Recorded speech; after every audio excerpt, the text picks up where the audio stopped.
Here she is, 2025 DR-Z4S. Pretty sad, I've had it about a week and I have not yet ridden it. Solid iron gray. Looks good. Let's get on it and go for a ride.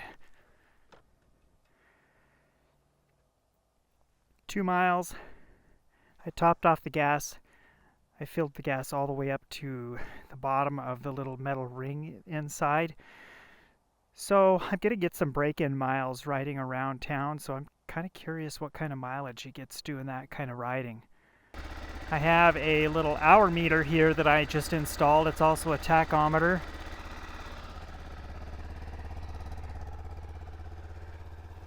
I can't believe how much quieter this is compared to my old DR-Z.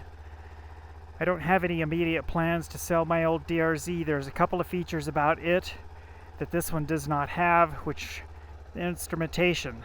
On the old DR-Z, the instrumentation, the Trip A and Trip B, you can dial those mileages forward and backwards. The only reason I want that function is for a dual sport event that I lay out the course for.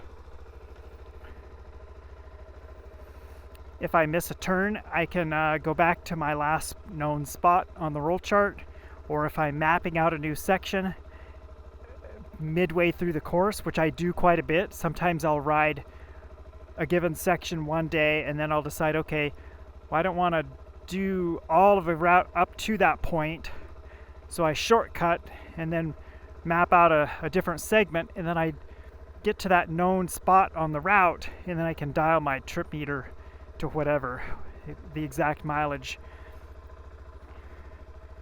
That was a really innovative feature that Suzuki came out with on the DR-Z4S back in 2000. And it basically, that function catered to people that were doing dual sport events.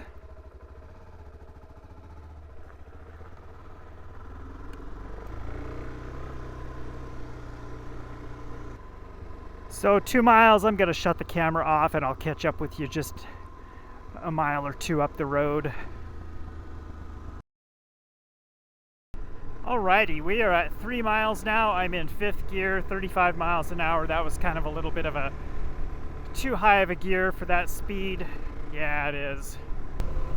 If you haven't seen my videos yet where I did a demo ride on 2 different bikes down at a dealer in Portland, Oregon, be sure to check those out. I'll have those linked up above and also down in the description below. I actually towed my 2002 DR-Z and my little cargo trailer down to that dealer so that I could do the demo ride back to back with my bike.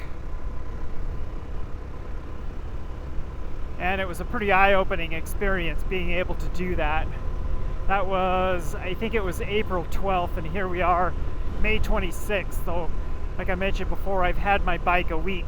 As far as I know, I was the second one in the United States to buy one. I've had a deposit on it since the day that it was announced at the EICMA show. I've mentioned that in a couple of my other videos. This is a nice little break and loop. It's about 7 or 8 miles long. Nice little loop, kind of goes uphill up to a plateau and then drops down and comes back to another main road. Yeah, I can definitely feel the difference in how this is geared, being a 43 tooth rear sprocket compared to a 44 on my 2002. Service manual indicates that the gear ratios for each of the gears in the transmission are the same as the old DR-Z. I did a video on that as well. I feel naked riding without any hand guards. It's one of the upgrades I haven't gotten to yet. The first thing I did was install this power port, and then the next day I was looking at it and realized I don't know that my hand guards are going to work with this power port here. The hand guards that I have are Cycra Pro Bend Ultra CRM, and they mount basically to the bars right there. So much quieter than my old DR-Z. Memorial Day today, and I've been kind of working on other projects, trying to decide, okay, when can I get this bike out and ride it? A lot of my other projects had a slightly higher priority, which is sad to say, considering I've had the bike for a week and haven't even started it up. Today was the first time I started it up after bringing it home from the dealer. 8 miles so far. Suspension settings feel about right, at least for pavement riding. I'll have to do some stand-up back-to-back riding between this and my DR-Z, my old DR-Z, and I need to get these rubber inserts out of the foot peg. They sit up above the level of the foot peg, and they're sort of rounded profile, so that's kind of annoying. It's basically a lot like standing on a narrow foot peg that a lot of bikes come with. I'll probably put some double take mirrors on this bike. That's what I had on my other DR-Z. They weren't the adventure style, they were the smaller round ones. And then I used some existing ram arms that I had. I didn't want the medium size arms that those mirrors came with. I wanted the really short arms that were only about that big. So I just ordered the mirrors themselves, and I had an assortment of ram balls to put the arm on. I've used ram mounting stuff for GPSs and whatnot for a number of years, many years, dating back to 2000 when I got my first GPS. It was a Garmin GPS 3 Plus. Some things I will say that I like right away about the new DR-Z is the much bigger display, and our speed is front and center. The other thing I like about that display is that it is angled towards us just a little bit, where the previous generation it was tilted more flat. So this kind of will help to reduce the glare. I do wish that the lens was completely flat. It does have an ever so slight convex contour to it, so it might be a little difficult to get any kind of a screen protector to adhere to it properly. I do have a screen protector on order, only place I could find any. We're being shipped from the UK, so we'll see how that works out when I get them. They should be here in about another 2 weeks or so. You don't get the herky-jerky feeling when you start off in first gear and let out the clutch due to that Suzuki clutch assist system. It's kind of like a slipper clutch. That was one of the things that I mentioned on the demo ride, is I noticed that right away. And it kind of smooths out the downshifting as well. Right now I'm in ride mode C, traction control 1. I think I'm gonna have to change to a 43 or 44 tooth rear sprocket. I'll have to compare my other DR-Z, but 35 miles an hour is just like a tad bit too fast for fourth gear for just general light cruising like this. At least that's my initial instinct. For now, I'll just leave it as it is and put a bunch of miles on it and see how it does in the dirt. Because I don't ride this bike on pavement any more than I absolutely have to. It's not that I don't want to, it's just pavement riding really isn't my thing. I'm all about primarily dual sport in the dirt. So I will load up my bike into my little cargo trailer and go different places and ride. I don't ride to get to the place to go riding off-road. I trailer the bike because the places that I would want to ride, they're quite a ways away, like several hours of driving. Here's a really unique feature. If you just slowly ease out the clutch, the bike will ride itself. So you could like do literally ride around a parking lot like that. Tires, I had bought some tires to put on this bike. Pirelli MT21 front, and I think I did not opt for a Tusk D-Sport. I opted for a Tusk, I don't remember if it was a 2-track or the Waypoint, and I was planning on installing those right away. But I think what I'm going to do is just run these tires for now, especially doing all this break-in miles that I want to. There's no sense in running a bunch of pavement on my more off-road oriented tires. But thinking about it more, I'll probably just run these tires for at least for a couple of dirt road rides to see how they do, see what my comfort level is on them. And if they seem to be okay for the time being, I'll just run these all this year. I might as well get the miles out of them. It's just less soon that I have to buy. And this clown practically ran me over going through his stop sign.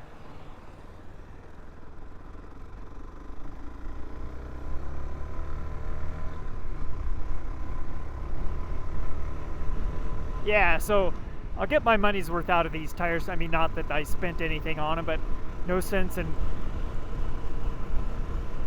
just taking them off the bike and tossing them or giving them away or selling them on Craigslist or whatever. I really do like having this voltmeter here because if you're running a bunch of accessories, you can keep tab on what your charging system is doing. Right now I don't have anything except this 12 volt power port, but I do have a little USB adapter from Amazon. I'll have a link to that down in the description below. It's got a couple of USB ports on it, and I'll use that to charge camera batteries. Eventually I'll wire this for a GPS.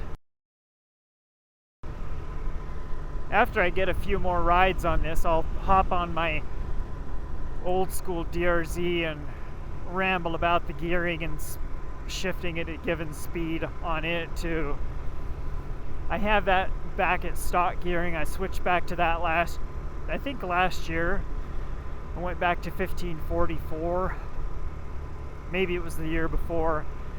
But for the longest time, well, basically since the second ride on the bike back in 2006, right after I bought it, I switched it to 1447, and that's what I've been running since then. That seemed to be a perfect gearing for riding off-road and single-track trails, which I used to do a lot of. It was absolutely horrible if you had to do a stretch of pavement because it was just so low. The buttons, it's really easy to go through the menus. The line right below the speedometer is changed by hitting the up or the down arrow. First setting is odometer, and then trip A. Well, actually, let's see. Odometer, instantaneous fuel economy, trip A average miles per gallon, trip B miles per gallon, and then voltage, and then back to odometer. For most of my break-in, I'm going to be running around in ride mode C, and I don't know what I'll do for traction control. I'll leave it where it's at right now. It's in traction control 2. I really like the looks of the DR-Z4S. It's got a similar, the body lines of the radiator shrouds and whatnot are similar to the DR-Z400, so it still has that basic iconic DR-Z appearance from a distance. One of the things that I specifically remember when the DR-Z400 came out in 2000, was it was the first dual sport bike that had an appearance that made it look a lot like a motocross bike. And what gave it that appearance for the most part was the contour, the lines of the radiator shrouds, and also the rear fender. The rear fender, the colored portion that the seat rests on, that is pretty much completely horizontal, where prior, say for example the DR-Z or the DR-350, the XR400, the DR-250, the Honda XR650L, the Honda XR250L, the Kawasaki KLR 250, they all had a rear fender that kind of angled up a little bit and then angled down, and then the taillight was mounted directly. Most of the time the taillight was mounted directly on the fender. So the DR-Z had a really sleek appearance with that flat horizontal rear fender without the little bend in it. And looking at today's dual sport bikes, the DR-350 or the DR-650 and the Honda XR650L, they still have that angled fender, and the 650L has this ginormous taillight that sticks up off of the fender. Initial impressions, the braking is much better. The rotors, front and rear rotors, are bigger than on the previous DR-Z. Headlight, all LED, that'll give it a better visibility riding at night, although I don't do that intentionally. What else can I say? First impressions. The fat handlebars are nice. They're aluminum, 1.1 inch. I will miss the crossbar of my aftermarket 7/8 aluminum bars on my old school DR-Z. The reason I will miss that is because I actually have stuff mounted to that, namely the roll chart holder that I use for doing dual sport events. It just gives it a nice, totally flat place to mount it, so it's not angled. So I'll probably have to mount it over here.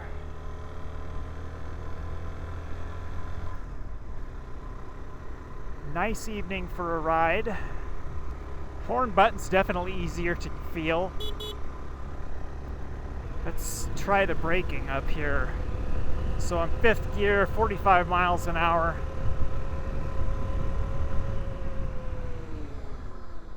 Wow.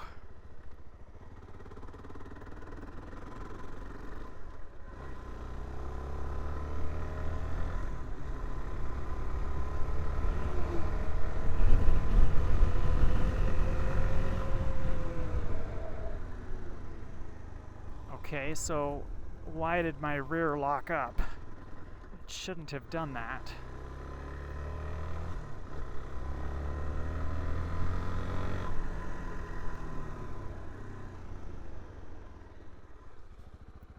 Maybe it didn't lock up, it just sounded like it did.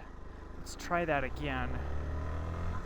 And I will just completely grab a handful of, or a footful of rear brake.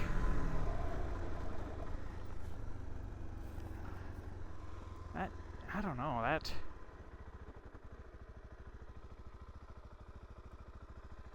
really does sound like it locked up. But I don't see any skid marks. I'm confused here.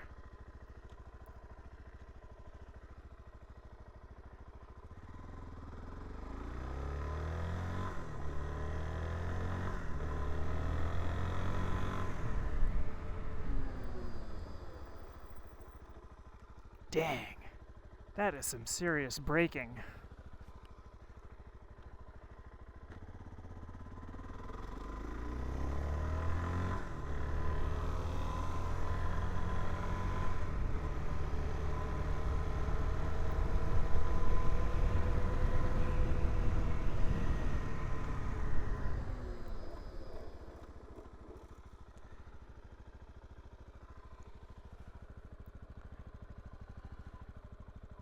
Huh, it sure sounds like it locks up, but I don't see any skid marks.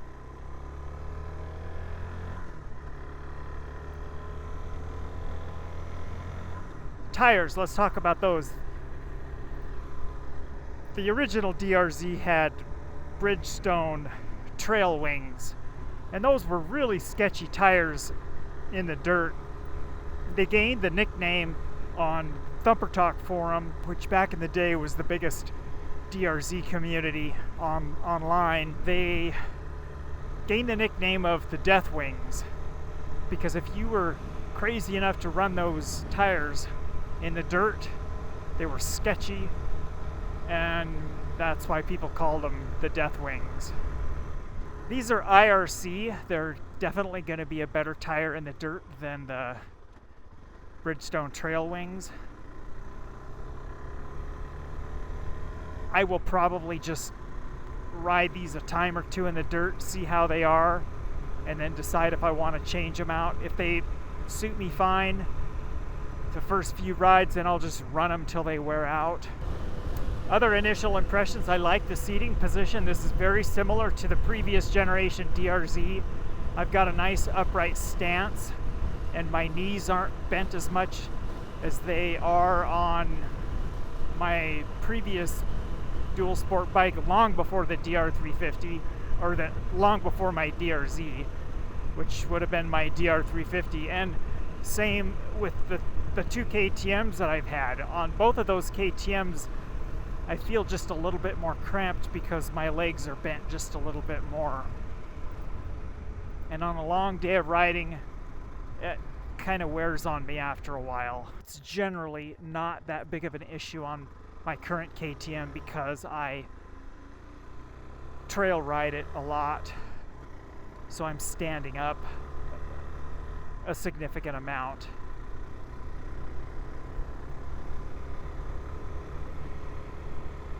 On other initial impressions, I really like how quiet this is. I mentioned that in my demo ride video when I went down to a dealer in Portland, Oregon and test rode the new DR-Z.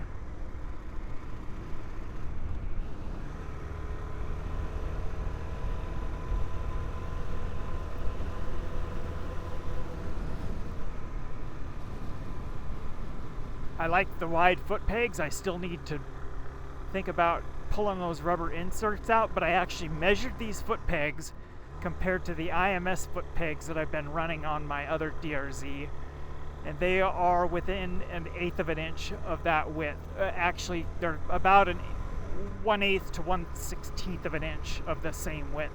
These are just a little bit narrower in the front to back width.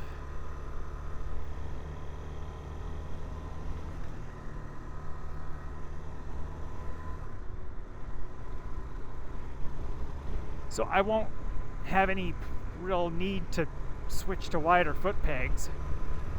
So that's a cost savings right out of the gate, which kind of helps offset the high price of this new bike. Until I get a significant number of miles on this, I'm just going to be taking it easy. So this might seem like kind of a boring ride, and it kind of is. All of my rides up through about 500 to 600 miles are going to be pretty boring because I'm just going to be riding around on pavement not far from where I live. Plus I want to get a skid plate on the bike before I do any off-road riding with it. So far I'm pretty impressed with the mileage. We're looking at trip A, the miles per gallon is reading 89.2. The primary reason that I bought a DR-Z as opposed to some of the other bikes that were much less expensive is the DR-Z has a 25-year track record of reliability. That's likely why Suzuki didn't mess with the formula of the engine too much and wanted to keep the base engine the same and not totally redesign it and go to a 6-speed transmission.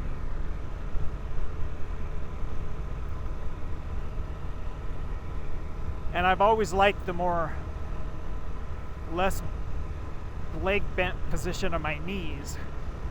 I sat on a CRF 300L a couple of times and also a KLX 300, and I actually considered both of those bikes prior to Suzuki announcing the DR-Z4S, and I just felt cramped like I am on my KTM.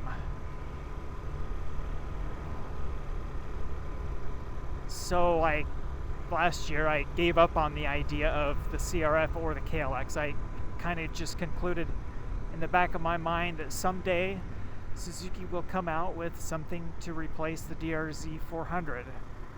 And I just assumed that it would probably be a fuel-injected version of the DR-Z400.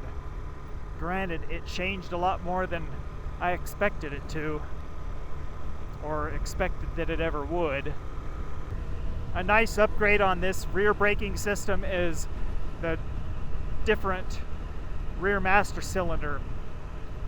Previous DR-Z had a rectangular shaped plastic brake fluid reservoir on the master cylinder, and that plastic reservoir was prone to warping and expanding across the width.